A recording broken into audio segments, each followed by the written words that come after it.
Hi, this is a series of tutorials about how to animate a primitive as if it were a character. Um, I've had Brad all set up. He's got a left foot, a right foot.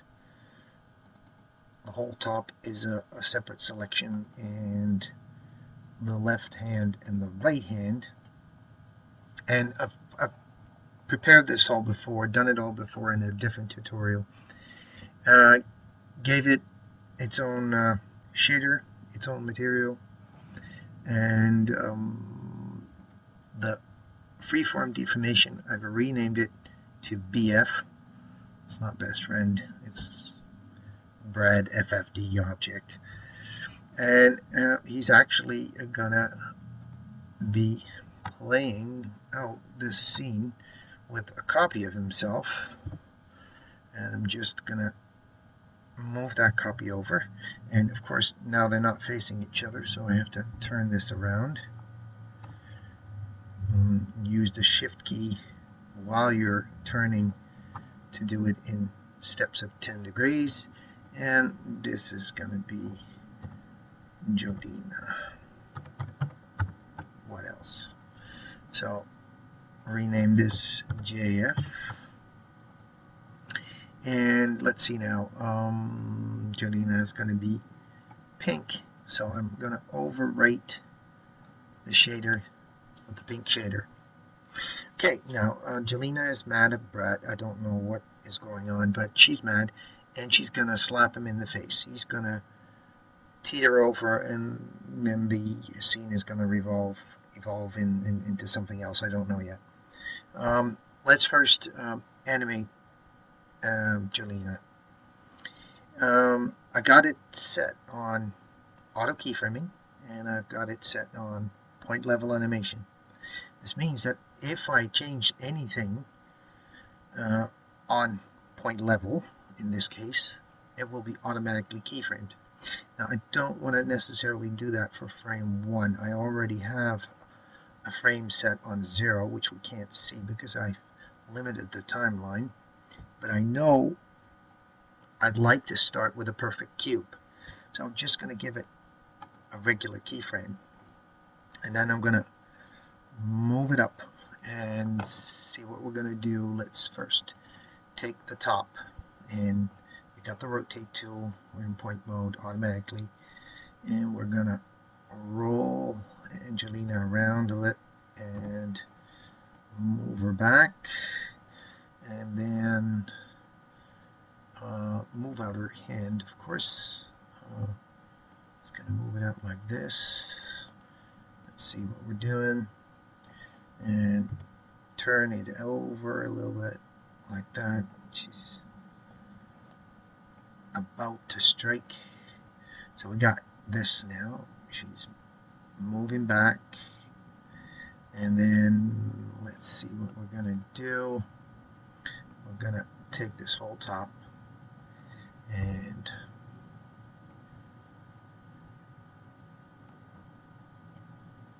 move it in like this. Actually, she's pretty far away from Brad, but I'm just going to extend the hand a little bit more. Now it's actually going through him, which is okay, because this is a perfect time that Brad is going to react. Just moving this over to 15, and I'm going to put in the follow through. She's slapping him real hard, and she's moving over like this, and maybe the hand should even swing out more like this. So now we got this. She moves out. I actually want to have a frame in between here, because here she's sort of scaling down because of the turn. So we're going to do something about that later. So this is how she slaps Brad, and then she's going to return to the perfect cube that she is. So I'm going to activate the first keyframe by just clicking on it, And then I'm going to grab it again, hold down the control key, and just move it over. So now we got this slap and return. Now, let's see where Brad is hit. It's roughly on frame 10. So on frame 9, we're going to move over to Brad. On frame 9, we're just going to give it a keyframe because he's not hit yet. And from there on, very short because he's slapped in the face, so he's going to react fairly quickly. I'm just going to rotate this top over and out a little bit and push him a little bit to the back. Maybe even more. Rotate him even more.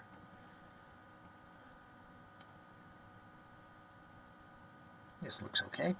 Now it's all auto keyframing, so I don't have to basically set the keyframes. Here it looks like he's actually dodging it. Maybe we should extend it a little bit.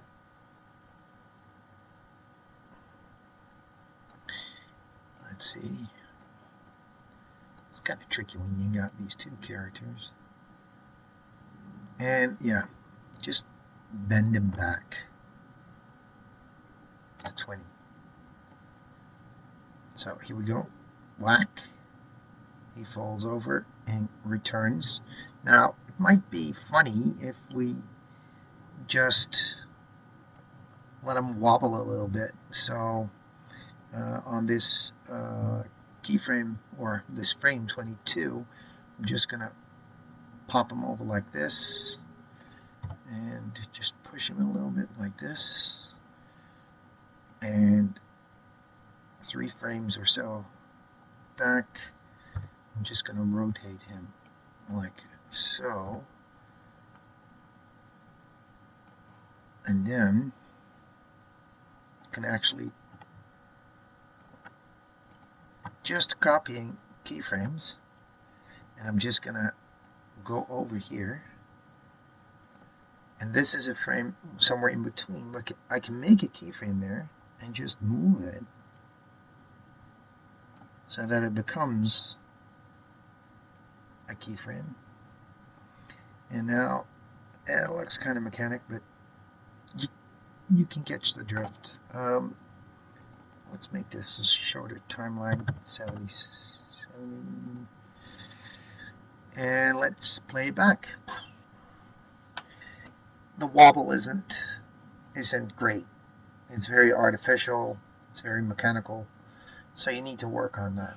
But this is a good first start. Okay, onwards. Let's see if we can make Brad jump on the second time he gets hit.